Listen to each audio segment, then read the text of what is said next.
أعوذ بالله من الشيطان الرجيم بسم الله الرحمن الرحيم. Pada kesempatan kali ini kita akan membicarakan bersama tentang sifat-sifat jaiz di dalam hak para nabi dan rasul alaihi wassalatu wassalam. Al-jaiz di sini maksudnya sesuatu yang bisa saja ada atau tidak pada diri seorang rasul. Artinya, apabila sesuatu itu ada atau sesuatu itu tidak ada, tidak mempengaruhi dari sahnya kerasulan seseorang. Yang dimaksud sifat jaiz adalah hal-hal yang terdapat pada diri seorang rasul, yang mana kalau hal tersebut ada atau hal tersebut tidak ada, maka tidak bisa menjadi barometer ukur apakah seseorang itu rasul atau bukan. Jadi yang bisa menjadi barometer ukur seorang itu adalah rasul atau bukan, salah satunya adalah sifat-sifat yang sudah kita bahas pada pertemuan sebelumnya: siddiq, tabligh, amanah, dan fatonah. Seorang rasul tidak boleh pembohong, seorang nabi tidak boleh pembohong. Kalau misalkan mereka diperbolehkan untuk berbohong, maka umatnya tidak akan bisa membedakan mana perkataannya yang jujur dan mana perkataannya yang tidak.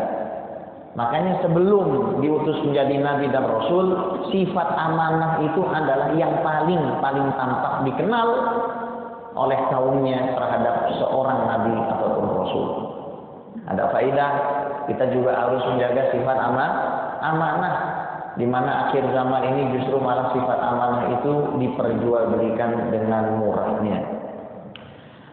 Wa bisanadil mutasil ilal muallif Al-Imam Ahmad bin Marzuki wal Imam Sayyid Muhammad bin Ali bin Abbas Al-Maliki wa Sayyidi Kyai Haji Muhammad Ihya Ulumuddin nafa'ana Allah ta'ala bihim wa bi ulumihim wa bi masyayikhihim wa bi masyayikh darain amin.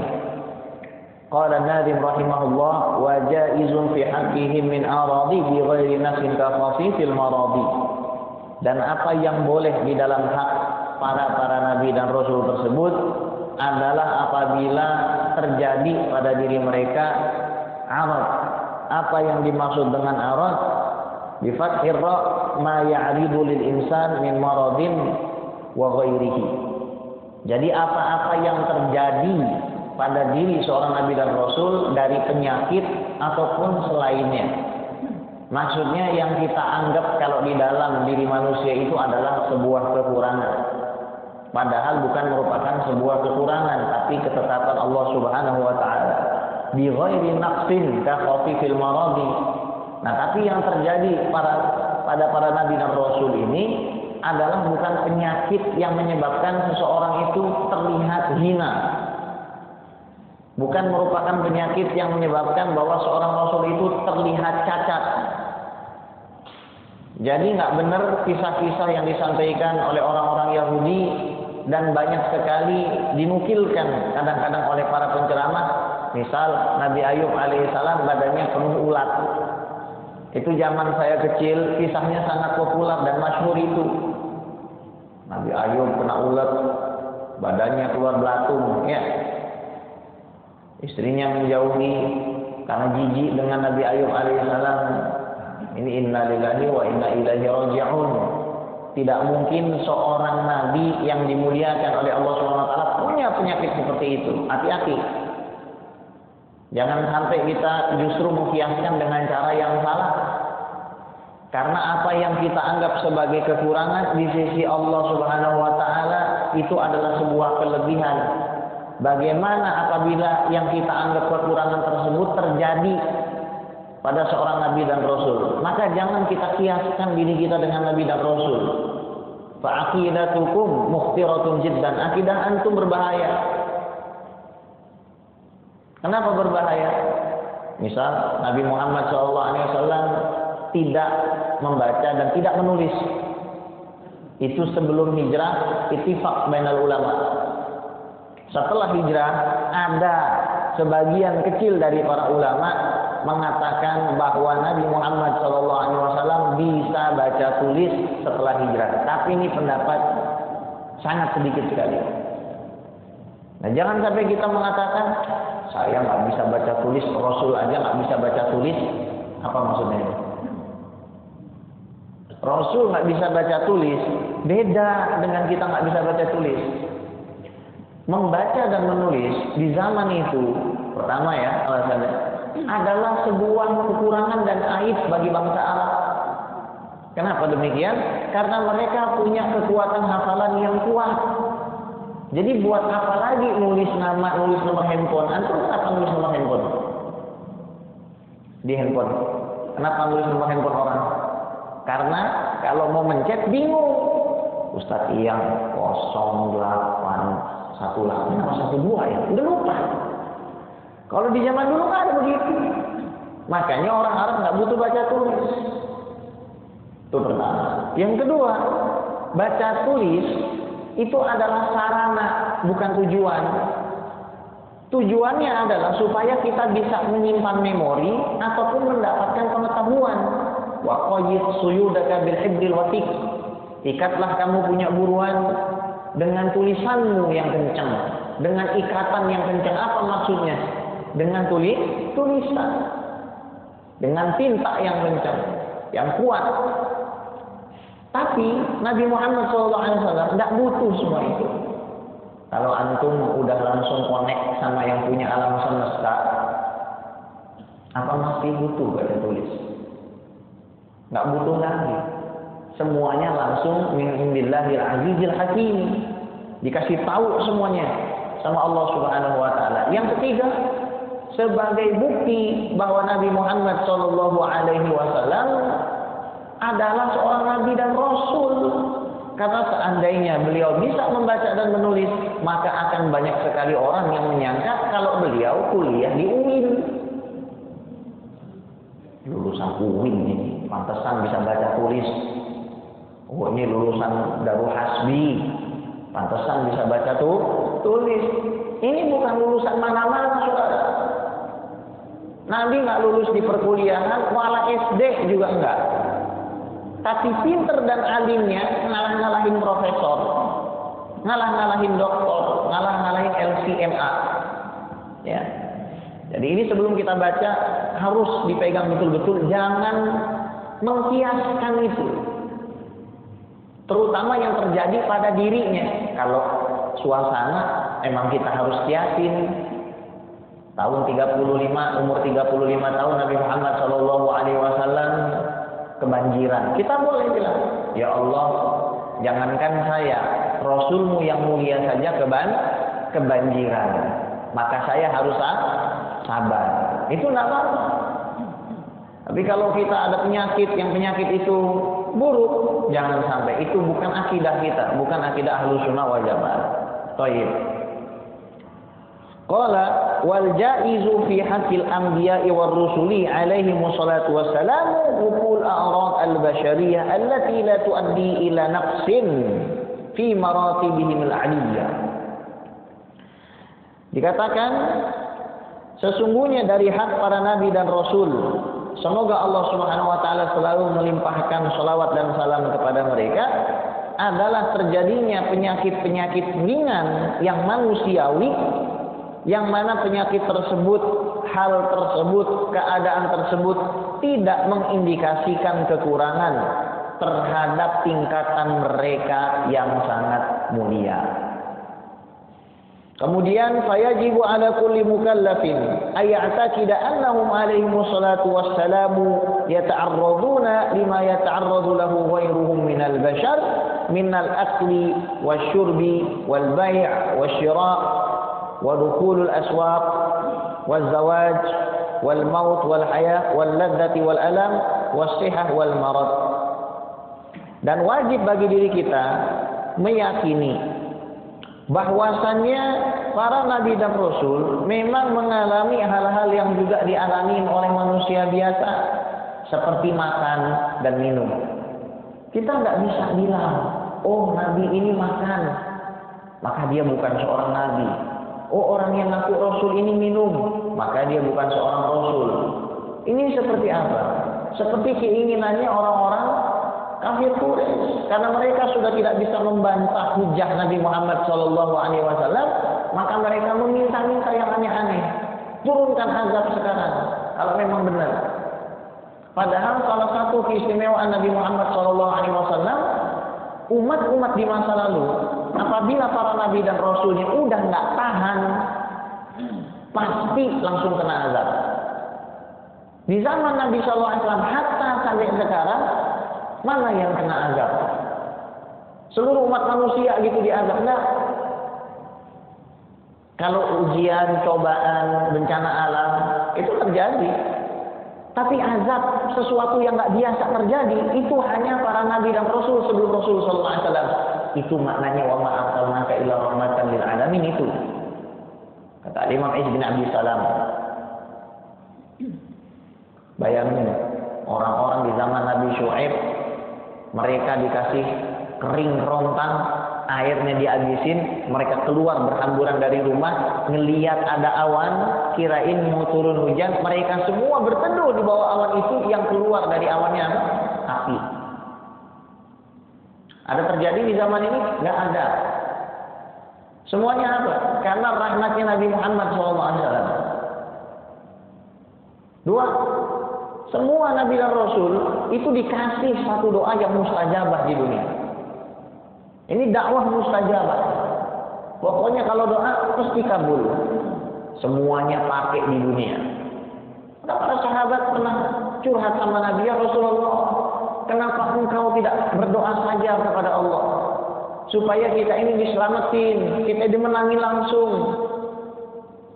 Apa kata Nabi SAW? Saya akan menggunakan doa ini nanti di yaumil qiyamah, pada saat memberikan syafaat. Jangankan kita, Nabi Ibrahim alaihissalam saja nyari-nyari Nabi Muhammad SAW. Nabi Ibrahim nanti dari kiamat nyari Nabi Muhammad SAW.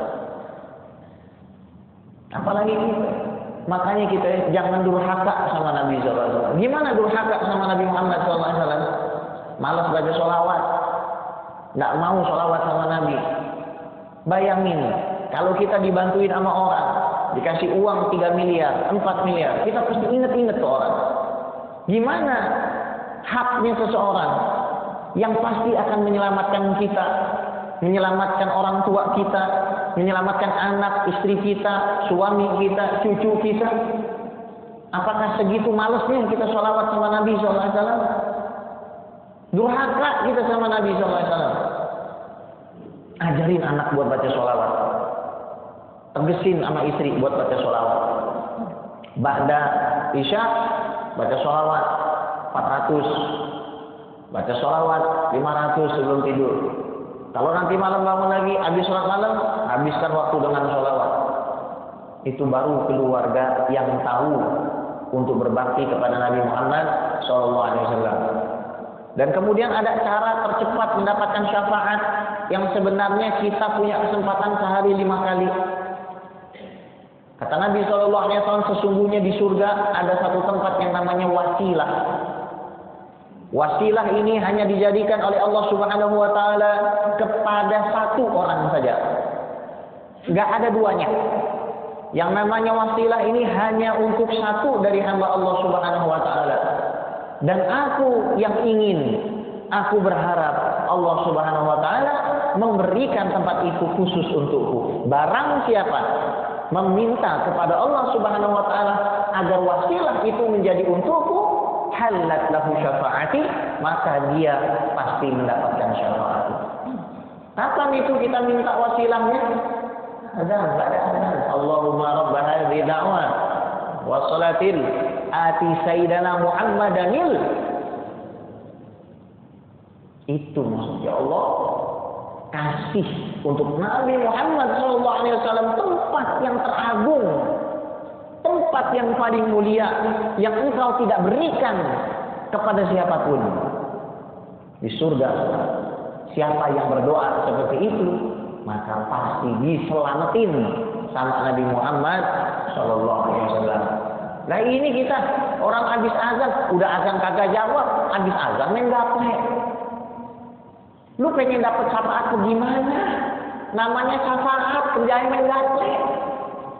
Malu.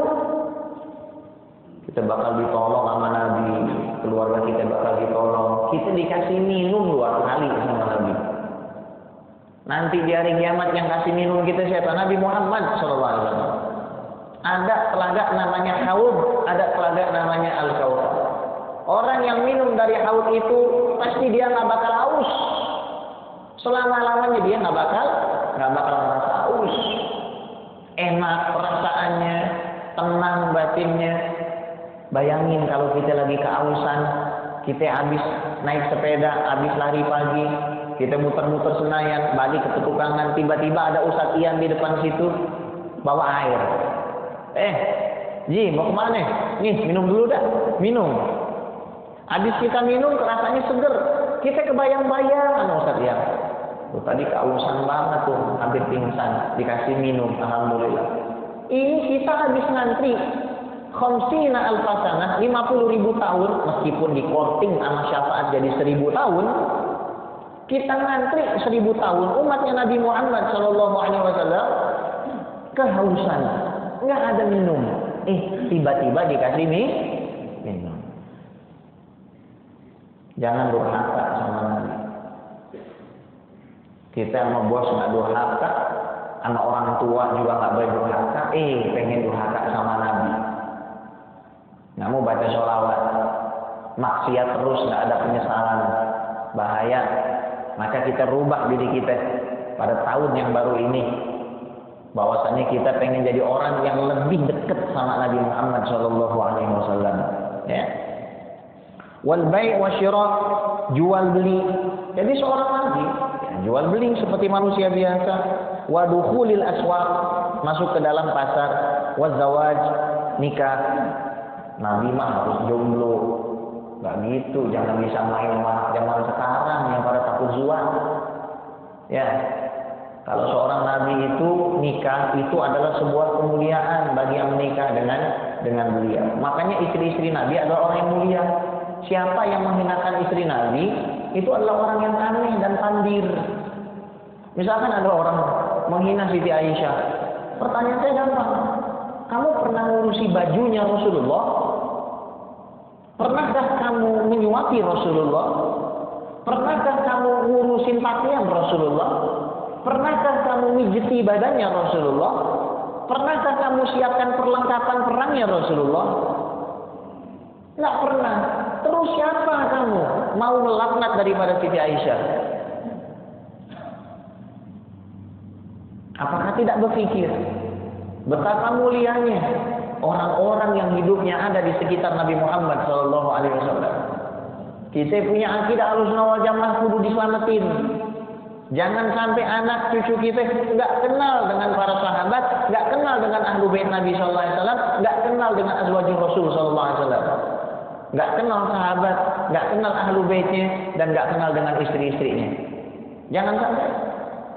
Kita kenalin, ajak ke majelis-majelis yang di situ bahas sirah mereka, supaya timbul perasaan cinta kepada orang-orang yang berbakti dan mengabdi kepada Nabi SAW. Meskipun kita tidak seperti mereka, tapi dengan modal kita cinta kepada mereka, insya Allah kita akan dikumpulkan di yaumil qiyamah. Amin ya rabbal alamin. Wazawaj wal mauti wal hayat, mati dan hidup. Kita ingat sama-sama ketika Nabi Muhammad SAW wafat. Pada tahun itu malaikat Jibril datang 2 kali. Lalu Nabi SAW curhat kepada Sayyidah Aisyah. Aisyah, ketahuilah bahwasanya sebelum ini malaikat Jibril setiap tahun di bulan Ramadan hanya datang 1 kali. Akan tetapi di tahun ini malaikat Jibril datang 2 kali di bulan Ramadan. Wa ma'urini, tidaklah saya itu diperlihatkan hal seperti itu illa qad iqtaraba ajali, kecuali karena sebentar lagi saya akan meninggal, sebentar lagi saya akan wafat. Nah, ketika Nabi SAW berkata seperti itu, Sayyidah Aisyah sudah tahu. Oh, berarti seorang Nabi dan Rasul jasadnya juga pasti menyatu dengan tanah dikubur. Meskipun innallaha harrama 'alal ardi ajsadal anbiya, bumi itu diharamkan memakan jasad para nabi. Ana punya kawan, jangankan para nabi. Kita tahu di depan Masjid Al-Azhar di Mesir ada Masjid Sayyidina Husain. Di situ ada kepalanya Imam Husain radhiyallahu taala anhu alaihi salam. Itu ana punya syahid pernah melihat, karena memang ya, dapat kesempatan khusus, pernah melihat atau mencium dari bau darahnya Sayyidina Husain yang masih mengalir. Itu apa? Kemuliaan. Jadi diabadikan oleh Allah Subhanahu wa taala dengan cara seperti itu. Makamnya Abu Yasin Muhammad bin Ali bin Abbas Al-Maliki ketika mau diganti setelah 3 tahun, karena di Ma'la itu biasanya digali setelah 3 tahun, kemudian diganti lagi. Ternyata masih utuh jasadnya. Begitulah ahwal para aulia. Begitulah ahwalnya para azkiya. Ya. Kalau kita mendawamkan satu amalan, pengen matinya seperti itu, dijaga sama Allah Subhanahu wa taala, dawamkan satu amalan sunnah saja yang rutin. Yang kedua, jangan bikin maksiat. Jangan bikin maksiat, jangan melanggar, jangan berbohong kepada Allah Subhanahu wa taala. Kalau kita biasa bohong sama Allah Subhanahu wa taala, sulit bagi kita untuk mendapatkan kemuliaan seperti itu. Sayyidina Umar bin Khattab ketika melihat Nabi Shallallahu alaihi wasallam hidup, timbul perasaan cinta yang tidak tertandingi. Sehingga membutakan pikiran beliau, membutakan akal beliau, perasaannya. Ketika Nabi sudah wafat, mengatakan beliau, "Man qala Muhammadan qad mat, atribu unuqahu." Siapa yang mengatakan Muhammad sudah meninggal, maka saya akan tebas batang lehernya. Maka naiklah Sayyidina Abu Bakar radhiyallahu taala anhu mengatakan, Man kana ya'budu Muhammadan fa inna Muhammadan qad mat, wa man kana ya'budullah fa inna Allaha hayyun la yamut. Siapa yang kerjaannya menyembah Muhammad, maka Muhammad jasadnya sudah terkubur. Akan tetapi yang menyembah Allah Subhanahu wa taala, maka ketahuilah Allah Subhanahu wa taala hidup dan tidak akan pernah mati. Kalau nabi yang bisa menuhin hajat orang banyak, bisa jarinya keluar air, bisa memberi makan 1000 orang hanya dengan 1 ekor kambing yang kurus. Kalau seorang nabi yang bisa menjadi pelindung bagi umatnya meninggal terkubur, apalagi kita, apalagi orang-orang yang selama ini kita mintain tolong. Di sini ada asas tauhid yang luar biasa. La haula wala quwwata illa billahil aliyil azim. Apapun yang terjadi, hasbunallah wa ni'mal wakil. Itulah perkataannya Nabi Ibrahim alaihissalam ketika dilempar ke api. Ketika sampai di tengah atas, datang malaikat Jibril, alaka bihajah, wahai Muhammad, wahai Ibrahim, apakah kamu membutuhkan saya? Maka kata Nabi Ibrahim alaihissalam, amma ilaika fala. Kalau kepadamu ya Jibril, aku tidak membutuhkan itu. Ketika sampai di api, wa makana qauluhu illa hasbunallah wa ni'mal wakil. Hasbiyallah wa ni'mal wakil. Ni'mal maula wa ni'mal nasir, wala haula wala quwwata illa billahil aliyil azim. Kemudian wal ladzati wal alam. Lezat merasakan, sakit ngilu merasakan, wasihah wal marad, sehat merasakan, sakit merasakan, illa anna ma yanzilu bihim la yu'arriduhum li nufurin nas minhum. Akan tetapi penyakit-penyakit itu tidak membuat manusia yang ada di sekitar mereka lari tunggang langgang. Melihat Nabi, melihat Rasul sakit itu tidak membuat mereka menjauhi syariat. Makanya Heraklius itu ketika bertanya kepada Abu Sufyan, ada nggak orang yang murtad karena nggak suka sama dia, karena nggak suka sama Muhammad? Dijawab oleh Abu Sufyan apa? Nggak ada. Karena setiap orang pasti suka dengan Nabi Muhammad Sallallahu Alaihi Wasallam, pasti cinta sama Nabi Muhammad Sallallahu Alaihi Wasallam. Meskipun beliau pernah terkena sihir, gigi beliau pernah patah, akan tetapi tidak membuat orang-orang itu lari dari Nabi Muhammad Sallallahu Alaihi Wasallam. Wan naum lakin bi ayunihim faqat duna qulubihim. Para nabi dan rasul juga tidur. Para nabi dan rasul juga terlelap, tapi hanya matanya, batinnya tidak. Makanya dikatakan naumul alim ibadah. Tidurnya orang alim itu ibadah.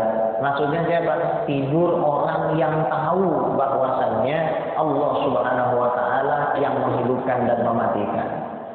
Makanya kita diajarin doa sama Nabi Shallallahu alaihi wasallam, kalau kita mau tidur sebelumnya wudu, setelah itu kita berbaring, kita berdoa kepada Allah Subhanahu wa taala.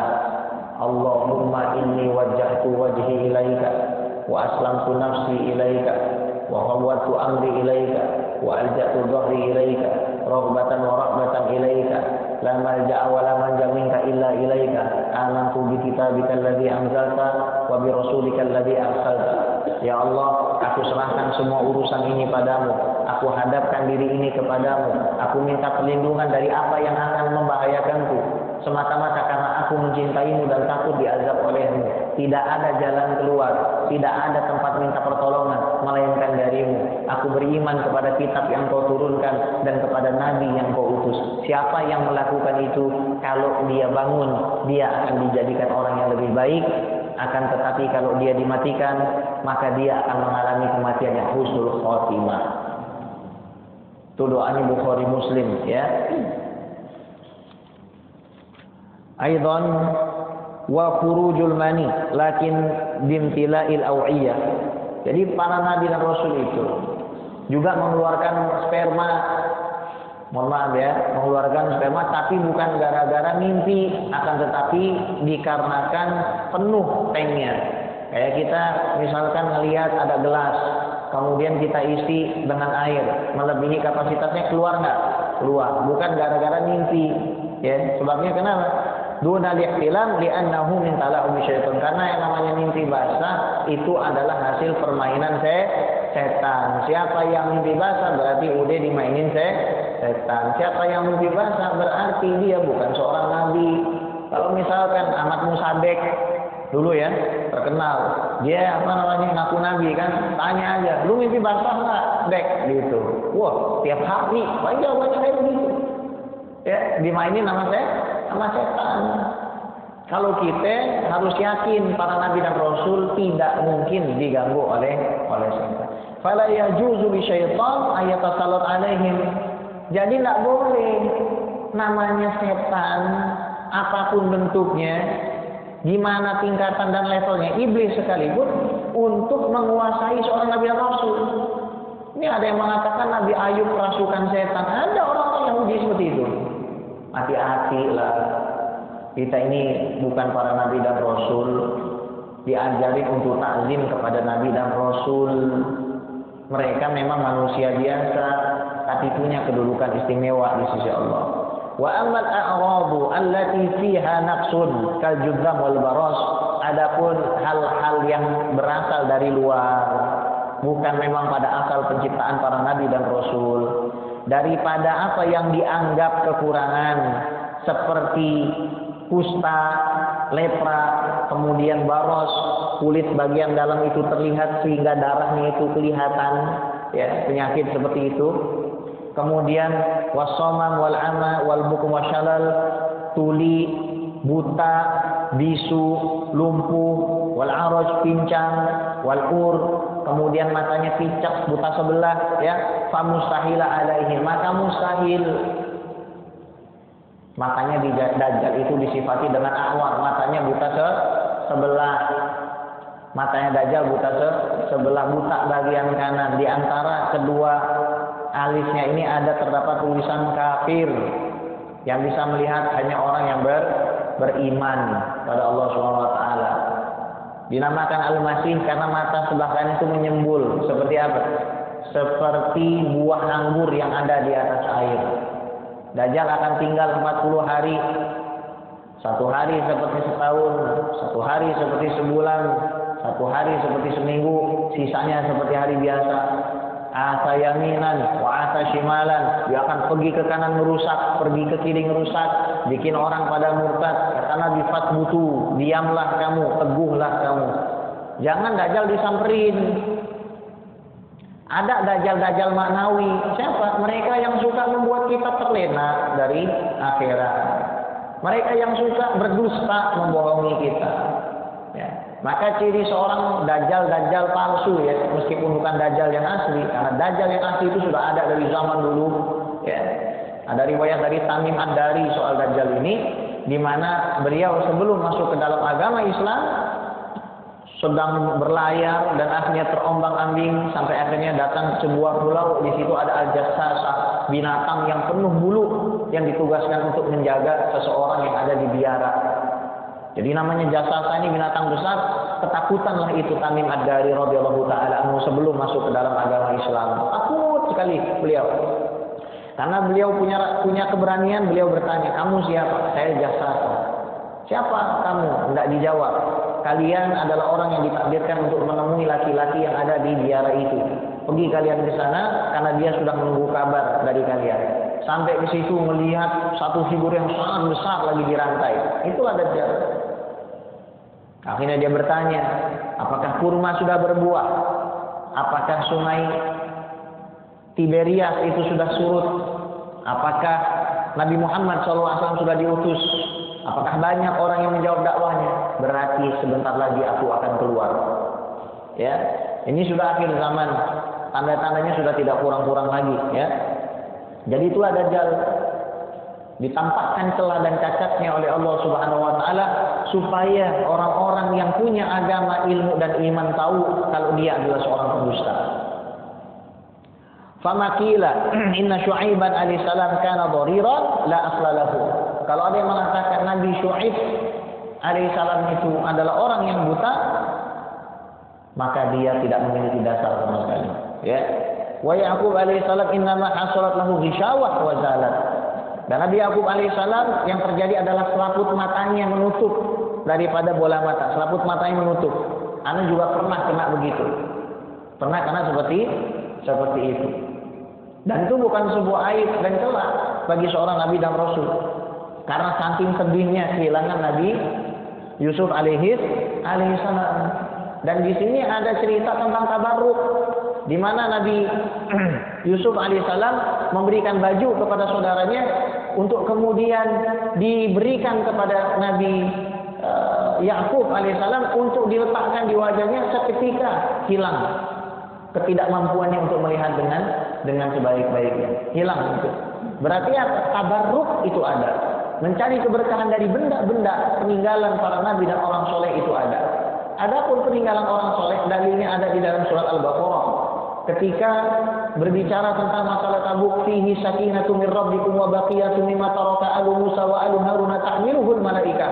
Sesungguhnya di kotak Tabuk itu ada peninggalan keluarga Nabi Musa alaihissalam, keluarganya Nabi Harun alaihissalam, yang mana orang-orang Bani Israel, disampaikan oleh Imam Al-Qurtubi dalam tafsirnya, kalau mereka mau perang bawa Tabuk menang.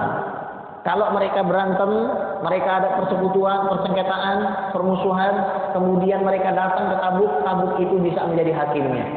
Dan Tabuk itu dibawa oleh malaikat kemana-mana. Alu Musa wa alu Harun, artinya peninggalan Nabi Musa dan Nabi Harun, keluarga Nabi Musa dan Nabi Harun. Kemudian bukti bahwasanya karomah dan barokah itu ada dari benda-benda yang ditinggalkan oleh para rasul dan orang soleh adalah surat yang ditulis Nabi Muhammad SAW kepada orang-orang raja-raja yang ada di luar dari Jazirah Arab. Ditulis kepada Kisra, ditulis kepada Heraklius Raja Romawi. Kisra merobek-robek surat Nabi SAW. Surat Nabi dirobek-robek, maka Allah robek-robek kerajaannya pada tahunnya Sayyidina Umar bin Khattab. Akan tetapi Heraklius, orang yang alim, dia tahu bahwasanya Nabi Muhammad SAW adalah Nabi dan Rasul. Meskipun di dalam Musnad Imam Ahmad dikatakan ma'amana Hirkil, kata Nabi SAW, Heraklius itu tidak beriman. Ini panjang kisahnya dalam Bukhari. Akan tetapi Heraklius tetap menyimpan sepucuk surat dari Nabi dan disimpan oleh Raja Prancis pada masa tahunnya Imam Al-Ghazali atau Imam Fakhri Ar-Razi abad ke-6 Hijriah. Jadi ada seorang ulama disebutkan Imam Ibnu Hajar Al-Asqalani dalam Fathul Bari datang kepada keturunan dari rajanya Heraklius. Lalu keturunannya tersebut mengatakan, "Aku akan memberikan kamu satu hadiah yang sangat luar biasa." Dibuka satu kotak dari emas, isinya adalah surat dari Nabi Muhammad SAW. Kami punya orang tua, kata orang kafir itu. Kami punya nenek moyang, kata orang kafir itu, memerintahkan kepada kami untuk tetap menjaga surat ini. selama surat ini ada pada kami, maka kerajaan kami akan utuh. Tapi kalau surat ini nggak ada pada kami, maka kerajaan kami akan buyar. Kejadian.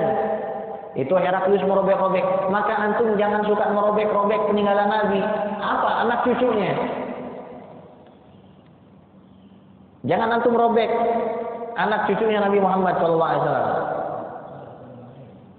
Jangan antum nistakan anak cucunya Nabi SAW.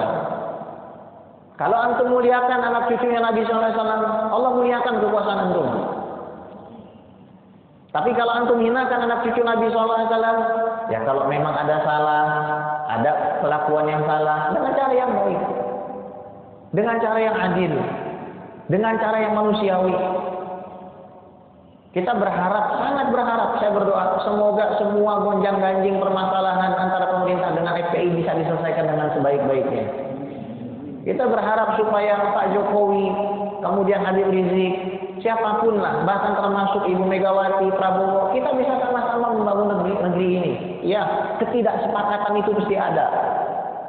Bagaimanapun kita menginginkan, pasti tidak ada kesepakatan. Dengan siapapun kita berkawan pasti punya perbedaan. Akan tetapi untuk kemaslahatan bangsa dan negara, marilah kita singkirkan sedikit daripada perbedaan itu.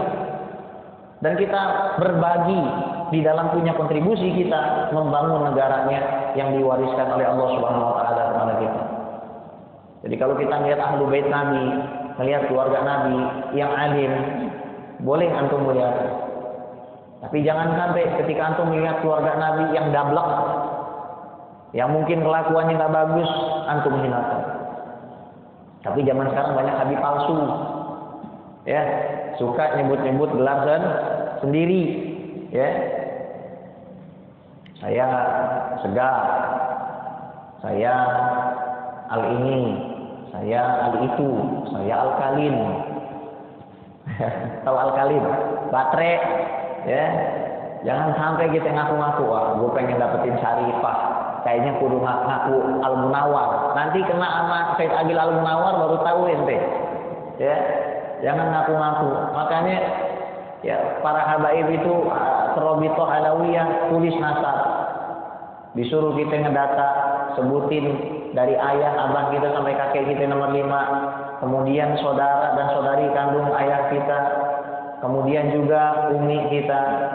Kemudian juga ditandatangani oleh 2 orang yang menjadi saksi bahwasanya kita memang termasuk keluarga itu. Nanti dicek sama Rabithah Alawiyah. Kalau benar nanti akhirnya dibuatkan buku nasab.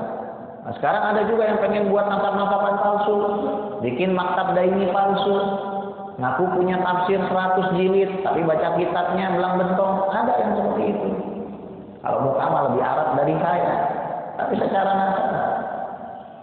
Ya, jadi jaga kita punya anak cucu Nabi SAW. Kenapa? Karena memang mereka dimuliakan oleh Allah Subhanahu wa taala. Wa kadzalika makila inna Dauda wa kadzalika makila inna Dauda yakhruju min jasadi Ayyub alaihi salam inda maradihi uklubatun la mahala.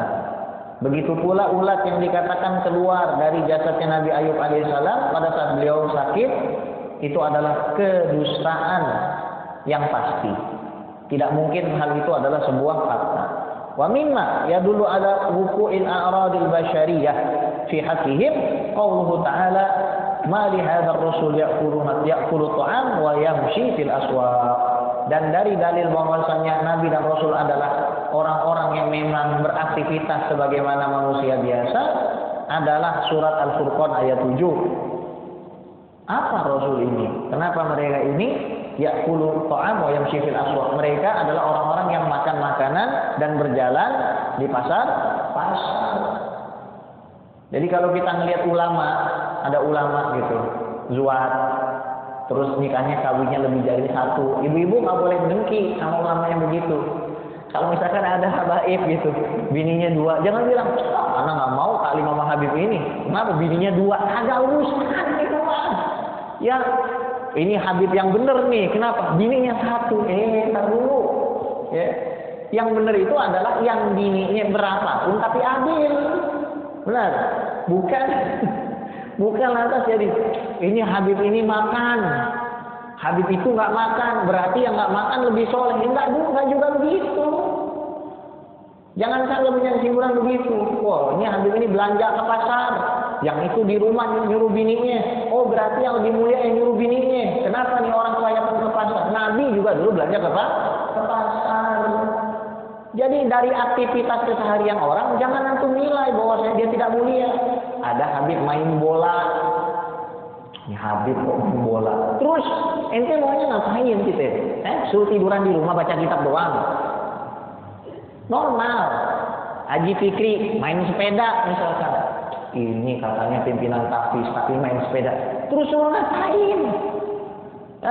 Apa kalau orang yang megang agama itu nggak boleh ngapa-ngapain?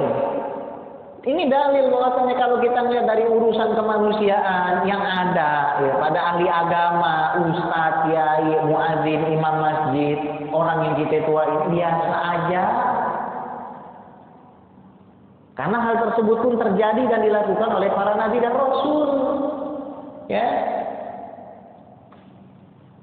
Wa qalu ta'ala wa ma arsalna qablaka minal mursalin illa annahum la yaquluna ta'am wa yamshuna fil aswaq. Sama. Dan tidaklah kami utus nabi dan rasul sebelum Rasul sallallahu alaihi wasallam kecuali mereka itu pasti makan dan juga pasti berjalan-jalan di pasar. Wa qalu ta'ala wa laqad arsalna rusulan min qablika wa ja'alna lahum azwaja wa dzurriyyah. Sudah kami jadikan sebelum dirimu wahai Muhammad nabi-nabi dan rasul mereka punya istri-istri dan anak-anak. Punya istri-istri dan anak-anak. Jangan hasut sama para habaib yang istrinya lebih dari satu. Saya pernah lagi ngaji taklim emak-emak bilang, "Bib, tapi Habib itu kan istrinya 2." Lah terus lu peduli amat pengen dijadinya ketiga? Ntar gue bilangin. Jangan ngurusin model-model begitu, Bu, ya. Kalau melihat ada ustaz, biarin aja udah. Itu hak dia. Kita nahkumu bidzahir wallahu yatawalla sarair. Jadi kita hukumi dengan yang zahir, orangnya baik, orang soleh, orang alim, kita ambil ilmunya. Masalah perkara dia rumah tangannya bagaimana kita serahkan kepada Allah Subhanahu wa taala. Ya. Wa qauluhu ta'ala wa ayyuba idz nada rabbahu anni masani dhurr wa anta arhamur rahimin. Nabi Ayub juga mengatakan saya terkena penyakit. Saya terkena penyakit. Sungguhnya engkau adalah zat yang maha rahmat. Sebentar lagi selesai ya. Fastajabna lahu fakashafna ma bihi min dur. Maka kami jawablah doa Ayub, kami singkapkan penyakitnya, kami angkat kesusahannya. Wa atainahu ahlahu, dan kami datangkan istrinya. Wa mithlahum ma'hum, yang lebih banyak lagi, yang lebih istimewa lagi, rahmatan min indina, sebagai rahmat dari sisi kami, wa dzikra lil abidin, dan juga peringatan bagi orang-orang yang beribadah kepada diri. Wa qaulu ta'ala wa ma Muhammadun illa rasul qad khalat min qablihi rusul. Nabi Muhammad bukanlah siapa-siapa melainkan rasul yang sebelumnya juga sudah pernah ada rasul-rasul. Afa imma ta'au qutilan qalabtum ala aqabikum. Apakah kalau dia terbunuh kalian menjadi murtad? Wa ma yanqalib ala aqibahi fala yadurullah syai'a. Kalau ada orang mau murtad, itu tidak membahayakan bagi Allah Subhanahu wa taala. Kata Allah Subhanahu wa taala, "Ya ibadi, kullukum ja'i'un illa man at'amtuhu fastat'imuni at'imkum." Kalian semua itu lapar, kecuali yang aku kasih makan. Minta makan sama aku kasih makan. Ya ibadi, kullukum 'arid illa man kasautuhu fastaksuni aksukum. Semua dari kalian telanjang, nggak punya apa-apa, nggak punya pakaian, nggak punya rumah, nggak punya kendaraan, kecuali yang meminta kepada saya, maka mintalah kepada saya, akan aku penuhi permintaanmu.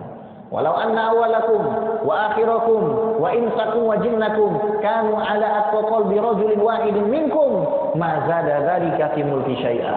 Kalau kita semua batin kita dibikin secahaya seterang Nabi Muhammad sallallahu alaihi wasallam, enggak ngaruh buat saya, kata Allah. Walau anna awalakum wa akhirakum wa insakum wa jinnakum, kalau orang yang paling pertama dari kalian sampai akhir dari kalian, dari kalangan manusia, dari kalangan jin, semuanya seperti iblis, mana qasa dzalika min mulki syai'a, tidak ada pengaruhnya sama sekali kepada diriku. Wa ya ibadi innama a'malukum uhsiha 'alaikum tsumma uwaffiqukum iyyaha. sesungguhnya hamba-hambaku amalan kalianlah yang akan aku kumpulkan dan akan aku balas satu persatu. Itu kita punya Tuhan seperti itu. Tidak pernah nuntut apapun. Selalu memberi. Maka kita harus jadi hamba yang tahu diri. Supaya kita bisa mati dalam keadaan yang terbaik. Husnul khotimah. Amin ya rabbal alamin. Ya.